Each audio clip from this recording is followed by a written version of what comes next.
ম্যানুয়ালের এই বইটা আমি প্রথমবার, মানে ম্যানুয়ালের বই এর আগে আমি পড়িনি, বাট যেহেতু সম্ভাবনা আছে অক্টোবরের ভিতর ৪৯তম বিসিএস হওয়ার স্পেশাল শিক্ষা ক্যাডার, তো শর্ট টাইমের জন্য এই বইটা আমার কাছে ভালোই মনে হয়েছে।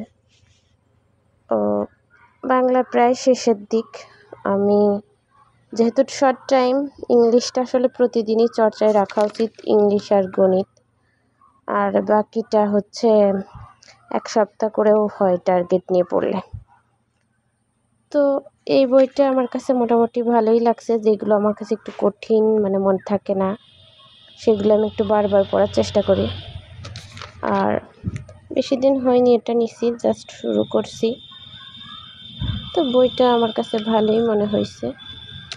তবে শর্ট টাইম প্রিপারেশনের জন্য এটা যথেষ্ট একদম বিশ্লেষণ করে দেওয়া আছে বইটা, তো আমার কাছে ভালোই মনে হয়েছে। ওদের আরও বই আছে, আর আমি যেহেতু রাষ্ট্রবিজ্ঞান থেকে এবার দেব, প্রথমবার বিসিএস দেব, মানে এর আগে আমার আর দেওয়া হয়নি। আমার অনার্স শেষ হওয়ার পর এটাই প্রথম। এর আগে অবশ্য খেয়াল করে বিসিএসের জন্য প্রিপারেশন ছিল না বলে কখনো অ্যাপ্লিকেশন করা হয়নি।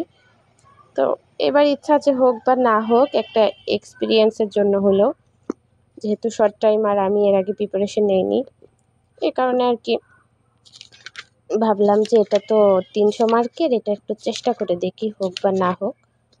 তো সেই কারণে আর কি বইটা নেওয়া। শর্ট টাইম যেহেতু বেশি সময় নেই, আমি জানি না কেমনে কি শেষ করব, তারপরেও চেষ্টা করব। আচ্ছা ঠিক আছে, ভালো থাকেন, টাটা।